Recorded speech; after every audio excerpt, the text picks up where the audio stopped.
Yo les gens, aujourd'hui on va réagir à une histoire d'horreur. Donc likez, commentez, partagez. On va pas plus niaiser. C'est parti les amis, je vais lancer la vidéo dans 3, 2, 1. C'est parti les amis. Donc ça voilà, c'est le nom de la chaîne.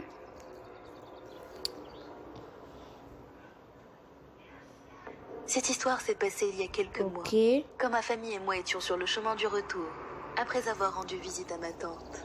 Le soleil était lentement en train de se coucher. Ma mère commença à être fatiguée. Mon père a repéré un hôtel. Alors qui avait mec, juste une seconde s'il te plaît. Ou un hôtel et au milieu de nulle part. Attendez, je vais y mettre un... Attendez, juste 2 secondes. On va reculer la vidéo. Juste 2 secondes. Fatiguée. Mon père a repéré un hôtel. Théma, où est l'hôtel? Elle est au milieu de nulle part et pour eux c'est normal. Avait l'air sympathique un peu plus loin. Ma mère s'y ok, est après. Et nous sommes allés à l'intérieur. L'endroit semblait bien, mais j'avais un très mauvais pressentiment. Mon père a demandé à la réceptionniste s'ils avaient des chambres libres pour la nuit. La dame a étonnamment répondu oui, mais notre douche était malheureusement cassée et il ne pourrait pas la réparer.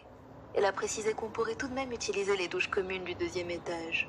Ah d'accord, la douche elle est cassée, ok. Bon, bah...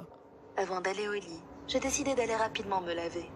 En me dirigeant vers les douches, j'ai réalisé qu'elles étaient différentes des douches normales.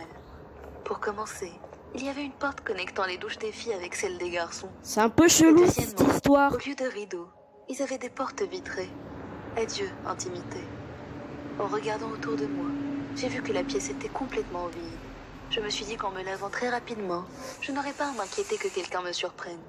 Je suis donc entrée dans une cabine et j'ai commencé à me laver. Le temps passant, la vitre s'est recouverte de buée. Ouais, désolé, je parle pas beaucoup, je suis en train de regarder la vidéo. Puis j'ai entendu la porte donnant sur la douche des garçons s'ouvrir.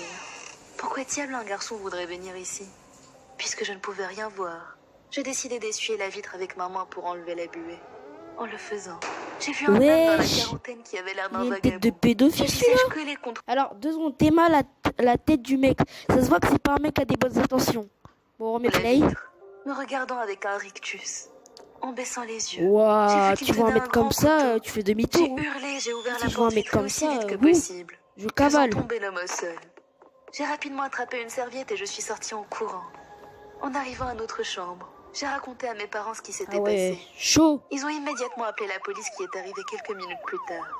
Ils ont fouillé les douches et ont retrouvé l'homme toujours inconscient. Il y a un espèce de SDF un peu fou. Apparemment, c'était un délinquant sexuel avec un casier judiciaire. Ah d'accord, c'est un pédophile, c'est ce que je pensais aussi. Ils l'ont arrêté. Regarde de sa tête, on dirait un pédophile. Cette histoire me terrifie encore. Et j'ai toujours peur des hôtels depuis. Et bah ok, bah c'est la fin de la vidéo, merci d'avoir regardé.